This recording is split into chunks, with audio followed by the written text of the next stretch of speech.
What's up, everyone? Welcome to the Dungeons & Dragons 5th Edition Power Gamers Tactics Room. I'm your host, Bilbron Bafflestone, and today we are having another episode of my character build series, where I am putting together Bilbron Rune Knight. This is the third video in my fighter series looking at the Rune Knight. We started with a review and rating series to give us an overview of the subdomain. We followed it up with a deep dive series to look for optimization leverage points, and today I'm going to put it all together, levels 1 through 20.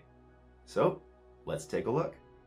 So before we dive into the nitty-gritty, I wanted to discuss some character creation considerations and walk you through my thinking so that if you disagree with any of my arguments or opinions, you can make suitable adjustments and play a Rune Knight the way that you want to play it.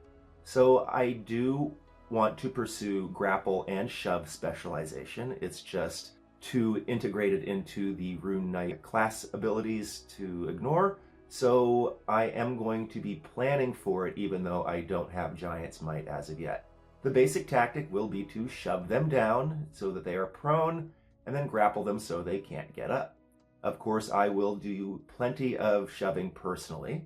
However, grappling is maximized by party cooperation, as it does need to be paired with something good. Grapple has fantastic synergy with prone from an ally as well, which they can create through a shove, a trip, sapping sting, thunder wave, lots of ways to make people prone. And grapple has good synergy with persistent area of effects, such as heavy obscurement, spike growth, silence, anti-magic field, and others. Shove also has good synergy with the Conquest Paladin, whose fear aura prevents movement. There is no need to grapple when feared because they have a movement speed of 0.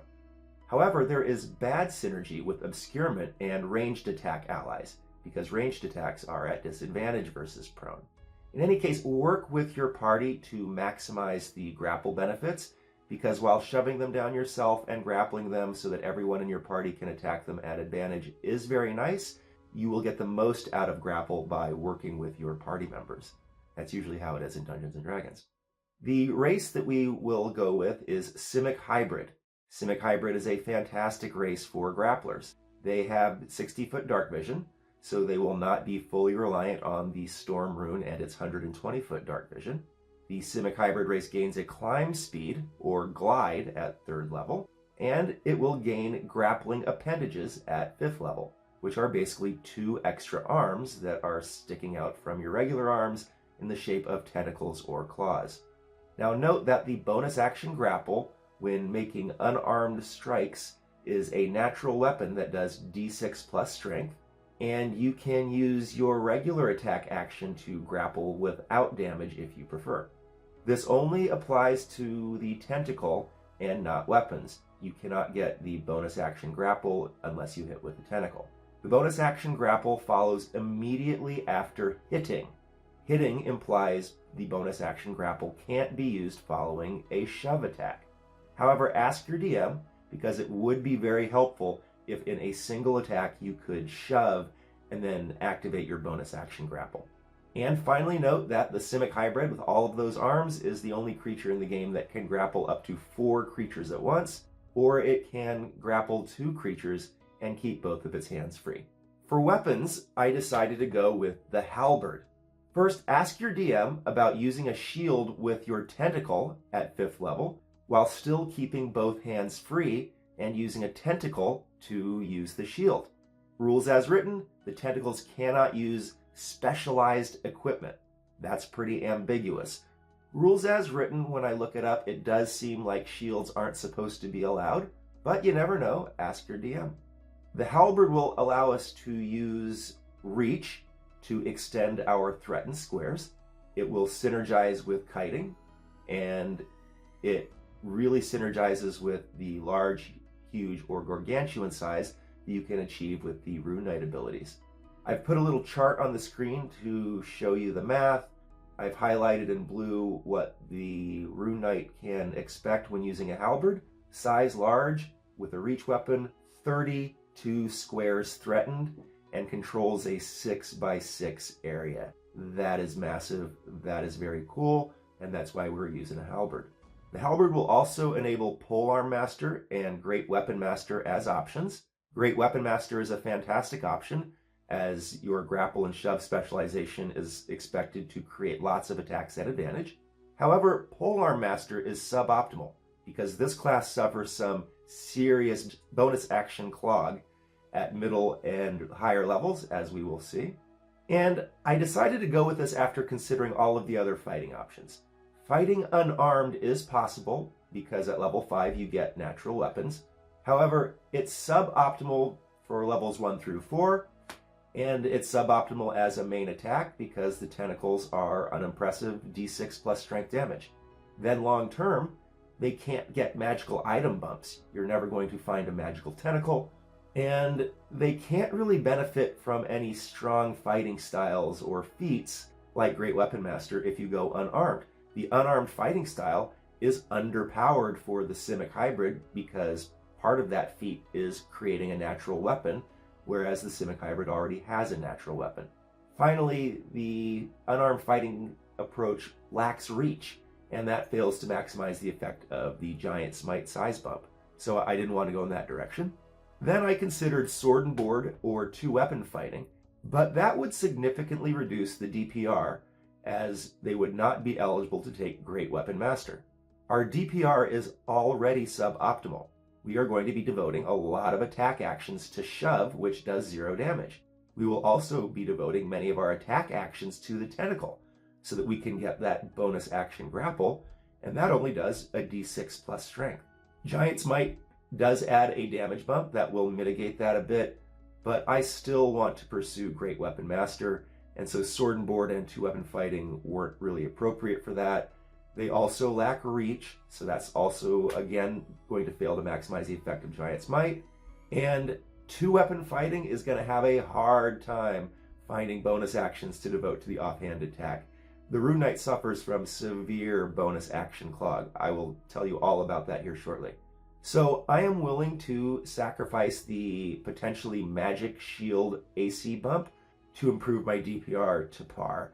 And that's saying a lot because I'm a defensive-oriented player, but I will take the defense fighting style to make up for the reduced AC, or maybe blind fighting. It kind of depends on the party composition, but I think I'm going to go with defense fighting style in this build. Now, you could choose to sword and board here. That would offer higher defenses, and you could throw on the dueling fighting style to bump up your damage. However, you cannot get Great Weapon Master. Added to all of the shove and grapple damage reductions, your DPR would be pretty inferior. But that said, that might be acceptable if your Rune Knight kind of evolves into a role as party helper, because they are really good at that. You know, it doesn't necessarily matter that they're not keeping up with the highest damage dealers in the party. Also, in the big picture, sword and board does make available a larger range of magical weapons.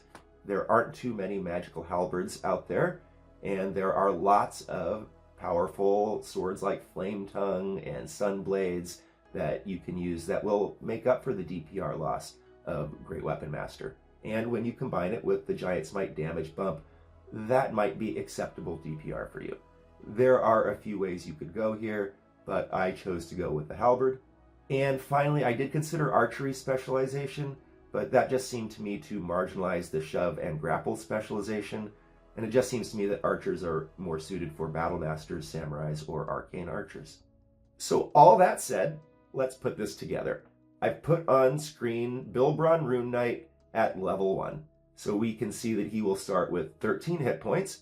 He does have dark vision. You will start with athletics and perception. Get other skills, it doesn't really matter. Athletics and perception are the only ones integral to the build. Your initiative is +2, your passive perception is 12. The strength will start at 17, dex 14, con 16, intelligence 8, wisdom 10, and charisma 8. Our starting AC will be 17, going with chainmail and +1 for defensive fighting style. And you see our attack bonuses and damage on the screen, our saves, and our special abilities are fighting style defense and second wind. So our plan A for level 1 is to attack with our halberd. We got nothing else, so no point in trying to grapple or shove just yet. and just live through a battle or two and make it to second level. At second level, we can see that there are a couple of changes. I call them out in blue. The hit points go to 22. I've presumed that you made enough money at your first battle or two to afford splint mail. Obviously, this is going to be campaign dependent, but jack that AC up as quickly as possible. And the only thing that we add is action surge. So, okay, great. We've still got nothing else, but we can at least action surge now. We're still not any better at grappling, so don't go out of your way to do it. Third level is where things start to get interesting. We bump up to 31 hit points. Our dark vision bumps up to 120 foot because we are going to take the stone rune. And the first Simic hybrid ability comes online. I like the climb. The climb speed is very useful at times, but the glide is also a very good option, I think, but probably not as many situations that you can use it as climb. You get your giant smite twice a day, and you get 2 runes. The runes I picked were the cloud rune and the stone rune. And to remind you, the cloud rune allows you to redirect an attack, even a critical, to an enemy, and the stone rune allows you to cast a charm that also incapacitates and speed 0 on an enemy. So those are finally online, and with Giant Smite, grappling and shoving is finally a strength for us since we get advantage on those checks. So our offensive plan A for level 3 is to open with our halberd attack. On our bonus action, we will activate Giant Smite, and we will try to use our climb to find a 10-foot range sweet spot where they can't reach me with their 5-foot reach, and I can smack them with my 10-foot reach. Climb can be good for that. And now at level 3, I have plan Bs. I can use my cloud rune to redirect a critical. I can use my stone rune to control a BBEG. And now that I can grapple and shove better than most people, I can do this opportunistically. At level 4, we go up to 40 hit points. I presume that you've made enough money at this point to purchase plate mail to bump our AC up to 19. And we get our first feat, which will be Great Weapon Master. So I will take Skill Expert at level 6. I considered taking it here because it's a half feat and that would round my strength up to 18, but we don't have tentacles yet, so we're not going to have a bonus action grapple, and we will still be fantastic at grappling with Giant Smite at this level, even without Skill Expert. So I decided to go with Great Weapon Master. At this level, your enemy ACs are going to be lower, and Great Weapon Master is all about triggering it at low ACs. So that is going to greatly improve our DPR, greatly improve our lethality, and it should be a lot of fun. We're going to start mowing things down. Other than doing it a lot better, we don't really have any changes to our tactics at level 4. Level 5 is another great level for us. We bump our HP to 49, and we get a proficiency bump. So that increases our passive perception, all of our attack bonuses, our strength and constitution saves. Our tentacles come online, so we get those damage, and we get Giant Smite 3 times a day, and we add our extra attack. So this is a great level for us. We get a lot of bumps here. So we are going to integrate the bonus action grapple into our plan A.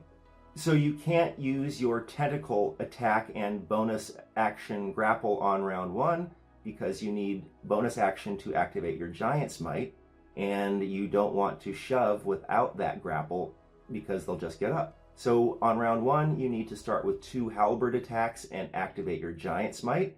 Of course, use your Great Weapon Master on any attacks at advantage or under the AC threshold. See my video on Great Weapon Master to see the map on when to use it. And again, try to use your climb to find that 10-foot sweet spot. Round 2, we action surge. We open with a shove attack. We then tentacle attack and use the bonus action to grapple. And then we have 2 halberd attacks at advantage. And then we're going to just keep that up throughout the rest of the battle. And otherwise, not too many changes in terms of tactics. At level 6, we bump up to 58 hit points. We add Skill Expert for expertise in athletics and a +1 to strength. That will increase our attack bonuses and our damage. But no real tactical changes, we are just doing the same things but better. At level 7, we go up to 67 hit points. We drop down to 60-foot dark vision because we are dropping the stone rune.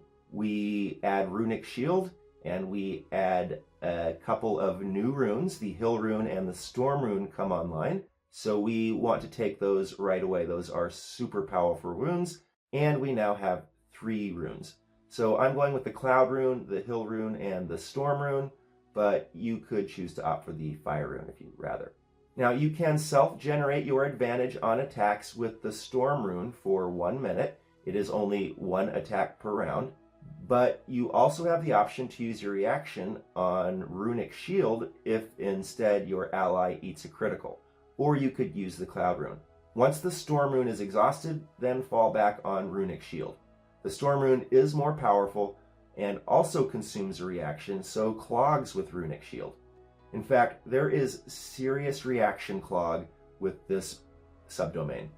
Runic shield, the cloud rune, the stone rune, the storm rune, and your opportunity attacks all use your reaction, and it has serious bonus action clog as well. Giant Smite, the hill rune, second wind, and the stone rune all use your bonus actions. So it's a little difficult at this point to squeeze all of our abilities in. I've put a suggested offensive plan A on the screen, and you can see that I recommend starting with 2 halberd attacks and then using your bonus action to activate your storm rune. But you could activate Giant Smite, you could activate the hill rune. There are, different approaches that you can take. I feel like the storm rune probably is the best to start out, and that way you're protected and can use your reaction to impose advantage or disadvantage. And then in round 2, you can do the shove and tentacle attack and bonus action grapple. And then round 3, you can surge on them and drop 4 halberd attacks at advantage. And then use your bonus action for the hill rune or second wind. I mean, just so many things that you can do on your bonus actions. And otherwise, everything is pretty much the same. We just need to figure out an order that we want to activate all of our bonus actions and reactions in. Moving on to level 8, we bump up to 76 hit points, and we add another feat. I went with mobile here. So there are no tactical changes, but the mobile is a fantastic bump to our maneuverability. We can now close the range and kite extremely effectively. I considered Polearm Master here, but there is already so much bonus action clog that the Polearm Master would very rarely get off that extra attack. And I didn't take Sentinel because there's already so much reaction clog that I would hardly ever get that extra attack. I did consider it because getting that reaction attack would allow me to use my Giant Smite twice per turn, the damage bump, but ultimately I decided that mobile was going to work better just because when I'm trying to think of all the things that you can do, keep in mind that Storm Rune lasts for 1 minute. And every round you can use your reaction to impose advantage or disadvantage. So you are going to be doing that a lot, and you aren't really going to have many reactions left over for your feats. So I went with mobile here. I think it works great with this character, and I don't mind leaving those offensive feats on the table. Next we move to level 9, and we get another proficiency bump. Our hit points go to 85. And our passive perception and attack bonuses and strength and con saves all increase. Our Giant Smite goes to 4 times per day, and we add Indomitable. Thankfully, Indomitable doesn't require any sort of action to use, and we don't have to clog up our bonus or reactions anymore, but no tactical changes made by adding Indomitable. In fact, we're pretty much set at this point in terms of our tactics. We've got all of our main things, and at this point, adding levels is just making you better at those things. So at level 10, we're 94 hit points. We're back to 120-foot dark vision because the stone rune is back, baby. And we now have 4 runes and great stature. Great stature has no tactical impact at all, except for that little 1 point per round damage bump. But it is nice to have the stone rune back, even though it requires your reaction, so it's going to clog with all the other stuff. If you don't want to deal with all of that clog, you could opt for the Fire Rune here, and that's pretty nice because it doesn't call for a bonus action or a reaction. So 3 attacks per round is great, but it doesn't really offer any tactical changes. Like I said, you're going to be doing the same old thing, but better. At level 12, we bump up to 112 hit points, and we get a +2 strength jump from our ASI. That brings our strength to 20 and increases our damage, our attack bonuses, and our saves. And otherwise, there are no tactical changes. At level 13, our hit points jump to 121, and we get another proficiency bump. So our passive perception jumps to 15, our attacks go up, and our strength and con saves go up, and we can use Giant Smite 5 times per day, and we can be Indomitable twice per day. So all nice little stat bumps, but again, no tactical changes. Level 14, we now have 144 hit points, get another ASI, which I put into Constitution, which jumps our hit points up and increases our con save. At level 15, we jump to 154 hit points. We now have 5 runes. We're going to add the Fire Rune, and we are Master of Runes, which is amazeballs. You can do 10 runes per short rest. That's amazing. But again, no tactical changes. You're just going to be doing all of this stuff way more often. At level 16, we get another ASI, so we bump our con to 20. That brings our hit points to an even 180 and another little bump to our con save. At level 17, we jump to 191 hit points and get our final proficiency bump to +6. So our attacks go up, our strength and con saves go up, and we get Giant Smite 6 times per day, we get Action Surge twice a day, and we get Indomitable 3 times. So all really nice bumps to our shtick. At level 18, we get 202 hit points and add Runic Juggernaut. So now we're just freaking huge and can get Gargantuan with a potion. And so, yeah, our reach is ridiculous. At level 19, I add the Tough feat, so our hit points jumps to 251. And at level 20, we now have 264 hit points, and we are attacking 4 times per round. So that's it. That's Bilbron Rune Knight, how I would optimize all of the leverage points that we talked about yesterday. So let me know how you think I did in the comments, and thank you so much for watching. This has been the Dungeons & Dragons 5th Edition Power Gamers Tactics Room. I'm your host, Bilbron Bafflestone. See you next time.